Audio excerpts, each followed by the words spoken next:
The Penal Legion. Welcome, gentle listener, I am Baldermort, your faithful servant, and I wish to introduce you to the forces, factions, and formations of the Warhammer 40k universe, the grim darkness of the far future, where there is no time for peace, there is only time for war. And if you wish to see the channel flourish and possibly take on bigger topics and get better resources, then like and subscribe. But also consider joining our Patreon, links in the description, or throwing a one-off tip in the form of a super thanks. And today, we shall be looking at one of the many deeply unpleasant aspects of the setting, a formation that is doomed before it even dons the uniform and takes up the weapons of its craft. For these men and women are judged and found wanting, deemed guilty before even a shot is fired, a bayonet attached. They are the refuse of a brutal regime, a conglomeration of ruffians that were so raucous that they are judged utterly beyond redemption. Thus, they are relegated to the status of cannon fodder. Of course, I can only be speaking of the Penal Legion of the Astra Militarum, the Imperial Guard. This video will follow my usual style, meaning a story to get the juices flowing, then the hard lore. So, let us get on with it and begin in earnest. From the Bald Library, Onslaught. I am not the same as these people. I never was. I always stood alone, was always chosen, special, gifted. I could hear what they could not. To me, the screams that rent the night were a cacophony of splendor. The weak, the pathetic, they were the herd I hunted in the darkness, where even his eyes were blind, or so I then thought. At first, when I was young, I took them one at a time. I preyed on the small or old and weak. Back then, there was no art in it. I was filling a need, nothing more. Then, as I grew, so did my appetites. As time went on, I began to really enjoy myself. I learned to savor the moment. I moved on to family units, smaller gangs diminished by recent battle, or those just starting out. Some I would pick off one by one, driving the last to madness as I stalked them for sport. Then, when I had more weapons and had grown in skill, I could descend on an entire group and wipe them out. Good times. But as with all good things, they always come to an end. I made a few mistakes, but nothing I had not done before. Alas, my reign was noted by an arbiter, an implacable man. He even dared to slum it in the underhive, down here in the dark. And he hunted me down. When we met, it was in the dark, of course, yet he could see. I did not know his helm made his eyes work in such conditions, so I poised myself high in a rafter looking down, as I had done for years. Few ever looked up, for they knew there was nothing but darkness there, ceilings so high that they would never be seen without lumens activated. Something that had not happened down here in 100 years or more, I am told. But he was different too, this Josephus, a man unlike any I had ever met. He noted me immediately, but he played a game of his own, pretending not to see me, stalking to where I had set my trap. At the last, the better man won, I was so close to seeing his life's blood shower from his neck, like all the others. I followed him until he reached my shrine, my collection of trinkets taken, all positioned to best show their worth. Yet, when I took the last steps towards him, towards his back, he sidestepped my lunge and twisted on the spot. His pistol shot into my calf, and pain tore from my throat in a scream. He bludgeoned me into silence, and, I presume, he dragged me all the way back to the upper levels. I awoke later to his face as he spat my judgment, my punishment. I was to be taken to the front. I was to be placed in the Penal Legion. Or, he smirked, I could accept the Emperor's peace right here, right now. Ever my own biggest fan, I took no time in deciding that I still had much to do. And so, I chose the draft. Why not? To be enlisted in the Penal Legion, the weapons I might get to use, the places I might get to see. This would be a gift. An opening up of my talents to a galaxy that desperately needed them. I would murder across the galaxy, and all with the Emperor now watching me in quiet complicity. My kind of god at last. The long journey through the void was tedious. I was placed amongst a mewling gaggle of weaklings. Hive Tendruda had rebelled, and they had been suppressed and then enlisted en masse. But they were not like me. They were simpering, wailing things that would not shut up.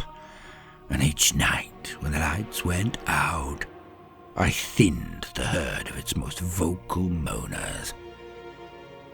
When we reached our destination, the fun began.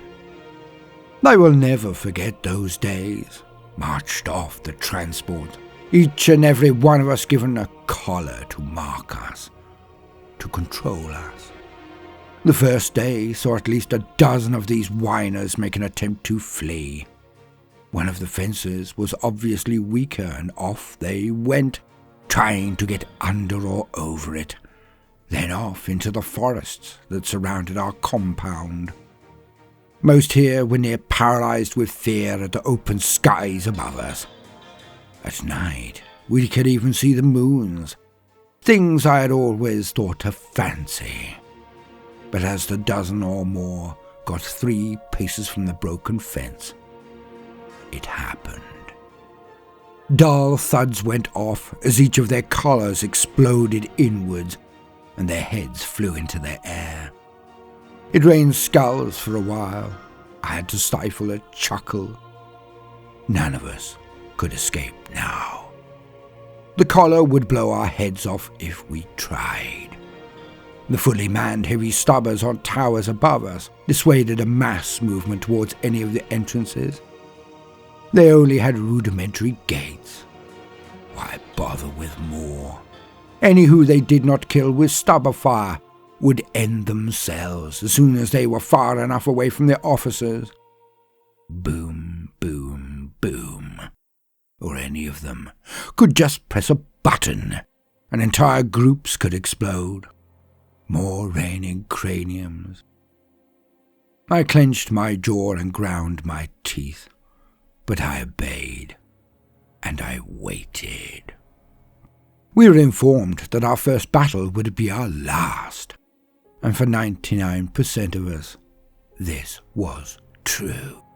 Some form of Xenos had invaded this planet, had set up defenses and dug in for a war, not knowing what they could do, how they would do it. We were sent in as the first wave. The brass did not even give us the cover of darkness. No. They wanted to see where the enemy weapons were, what they could do to us. we were ordered to march towards them. Not run, not charge, but march. When we got out of the foxholes, they wasted no time at all. Lines of red energy swept amongst us, tearing people to pieces, their body parts burning as they hit the ground, cut through and cauterized into one shot. The stench was unbelievable, even worse than the hive. When the line faltered, and some turned back, their collars were activated, and their heads shot into the air. Boom, boom, boomity boom. That quashed all thought of cowardice, and the entire line was now running forward. Barely 1 in 20 of us reached the enemy lines. The rest rent asunder by these red beams. And when we got there, the enemy were huge. Some form of lizards, taller than humans, stronger, faster. They tore 3 of us to pieces for every one we took down. But as the sun set, we were supported by the first ranks of Australians. The enemy could not fire on the firstborn regiment as they came up behind us, the defenders still trying to finish us off. And the Australians crashed into the Xenos like a well-oiled machine, wiping them out. I was one of only 15 that survived that first battle, out of 2,000 of us. We were not rewarded, of course. We were scum. But we were seen for what we were. We survivors. We were special. And because of that, we gained bionics. Painful, but effective. We gained better weapons, and from there on in, my life was a pleasure every single day. No squad, no officer, no weaklings. We went in alone. Every morn I rose from sleep and marched, and every night I was unleashed on a new battlefield. Of all of us from those first days, I am now the only one left, living my perfect life. A life of unadulterated, unending murder.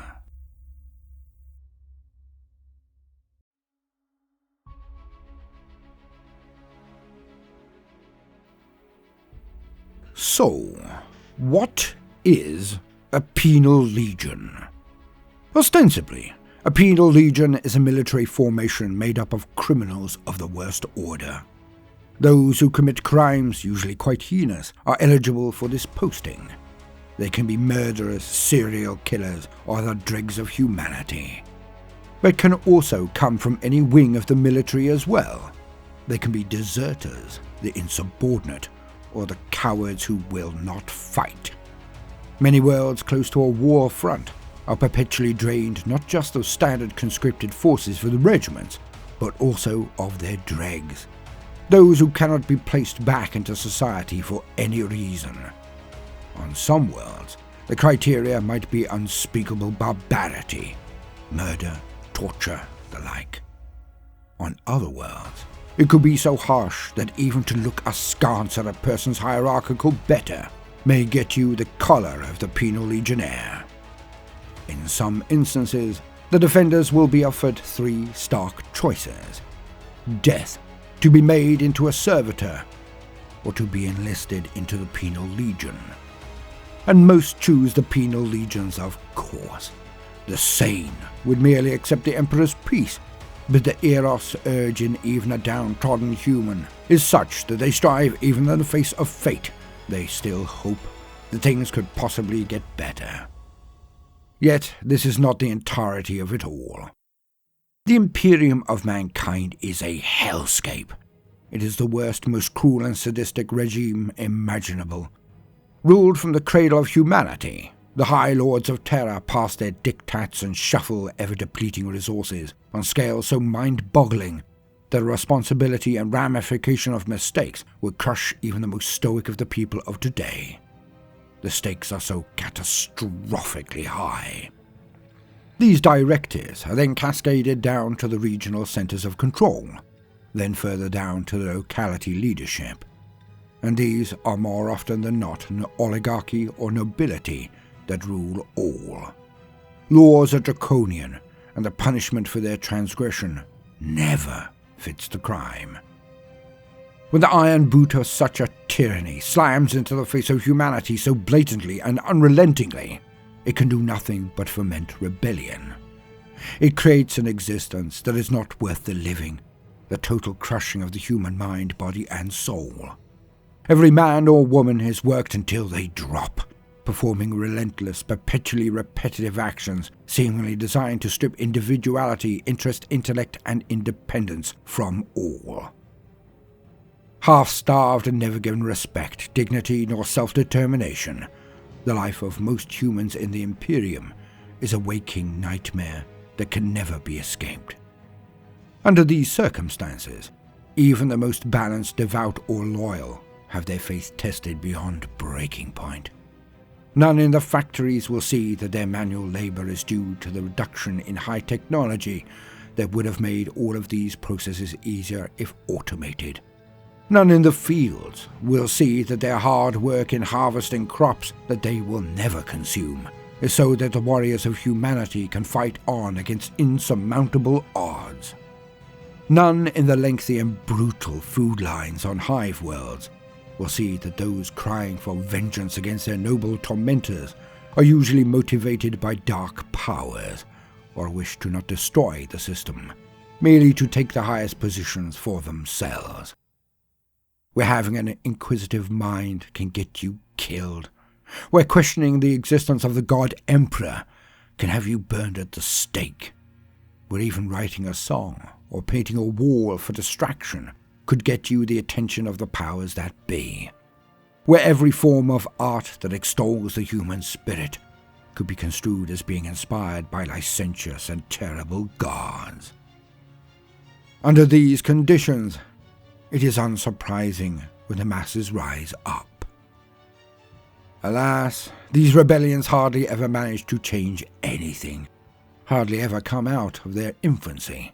It is few indeed that succeed against the entrenched power of the nobility, let alone the power of the local regiments, navy, and even regionally placed space marines. Rebellions are put down with extreme prejudice, and their participants then judged. Depending on the needs of the Imperium at that moment, the tithes the planetary overlords owe to the greater Imperium, and the mood and spite of the Lord Governor. Sometimes entire hives, or even worlds, can be declared guilty. And then, every single man, woman, and child on that planet has what little rights and clemencies they own removed. And, as a whole, they can be marched into transports and taken to use in the Penal Legion. On some convicted worlds, they even volunteer in their droves, fighting each other in the lines to get the chance to join up. Sometimes an enemy that you can fight and kill is less intimidating and terrible than the existence on that world. For death by an orc chopper is almost infinitely preferable to watching your family die of starvation. On some planets, a family of the enlisted may gain additional rations, greater protection, although this is rare. For the Imperium sees all of its populace as cogs in the machine, little more. A wheel that must turn forever onwards, or humanity will be slaughtered by the Xenos filth still remaining in the galaxy, or those who, like the Necrons or bugs, have recently returned or recently arrived. Ask not what the Imperium can do for you, but ask what you can do for the Imperium, being the eternal perspective of the nobility about their lessers. For there simply is no justice within the Imperium of mankind. So, when one sees a penal detachment, it may well be filled to the rafters with the most dangerous killers of the hives. but it can just as easily be made up of totally innocent men and women who were simply in the wrong place at the wrong time when the barricades of rebellion were torn down. Now, the standard formation is the Penal Battalion, which will be subdivided down into many penal squads. Made up of a set of penal warriors, it is most often led by an arbitrator. The penal squads are last in the line for any and all equipment and resources, for they are the unrepentant, the unclean. For as the unrepentant, they are treated little better than abhumans. Many penal squads will be sent into battle without even a weapon to each man, with empty bellies and starved muscles, unable to more than shamble at the foe. In these instances, the penal warriors may be herded across open minefields before the true regiments of Imperial Guard follow on to the target. In other instances, the penal warriors will be used as shock troops. They are detested by the Emperor, and the only hope of redemption is to take as many of his enemies with them before they die. Sent into the most dangerous quadrants of a battle, used as bait before simple forces, such as Tyranids or Greenskins, they are instructed to go forth and die, but to do so with honor. There is usually no coming back from such an assault, and every last one of the Penal legionaries know that they are being used to absorb limited enemy ammunitions, or simply to wear down the defenders of any set emplacement. Yet this is done with many penal formations, as they have nothing to live for. So, as the old adage goes, they can become superlative warriors. For they are already dead, so they do things that no sane guardsman would do, perform deeds that boggle the mind. And any who survive such an assault are not lauded nor forgiven their sentence. The very best of them may well become cyborg berserkers. And these, arguably, are some of the most hardy and dangerous of all humans outside of the Astartes aspirants. For they are given bionic enhancements and then sent in as solo operators. Without a squad to guard or hold cohesion with, the cyborg berserkers are lethal, as one-man wrecking balls, being mostly psychopaths of the highest order. Deployed alone and supporting other forces, they are the madman who breaks the shield wall, the loner who can creep closer to an enemy bunker and wait for one of its doors to open, even for a second, where they then penetrate and exterminate everything and anything within. The vast majority of penal warriors also have a collar of black metal.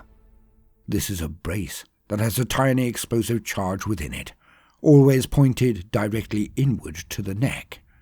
In this way, any of the officers of a penal legion can press a button, and heads will be blown off of bodies. In rare occasions, entire squads can be expunged by officers, sometimes just to motivate the remaining units in the right direction. Ask yourself, would you be willing to walk over a minefield? No. What if I told you that if you did not, then your head would fall off? As most would agree, better to take the chance of getting across the minefield and through the enemy fire. One death is automatic, the other just incredibly likely.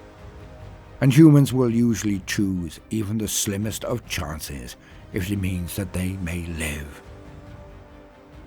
Yet, even with these collars, there are those who are so dangerous, so nasty, so intractable that they cannot be trusted even so.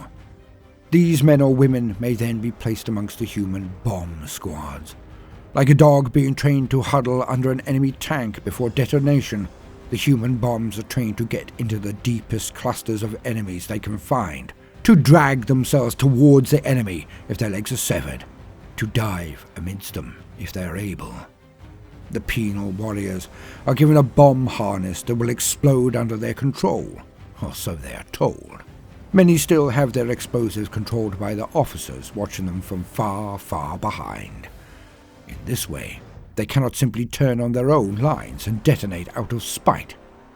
The human bombs are conditioned in many ways, but the most effective is to tell them that if they do this, if they give their lives in this manner, that they may even gain absolution from the God Emperor himself, if only they can take enough enemies with them. Now please be aware that there are no penal armies. Penal squads or battalions will be attached to standard regiments. They are used, as I have stated, in the worst possible jobs, the most unenvious of tasks, where death is all but assured. Thus are the penal legions never permitted to even hope of escape, and it is many a regiment that will clear the grounds of penal warriors as they march past them, walking amongst the injured penal warriors and putting down all who will not heal normally. For it is an affront to the God Emperor to administer even rudimentary medical assistance to such scum. So those who do somehow survive an assault or engagement will rarely be treated any better. For there is no redemption in life. Only in the ultimate sacrifice can recompense be made, and only in death does their duty end. I have been Baldermort, your faithful servant. Like and subscribe, tip if you are feeling generous, yada yada. But most of all, no matter what you do today, do try to make some time for fun. Toodaloo.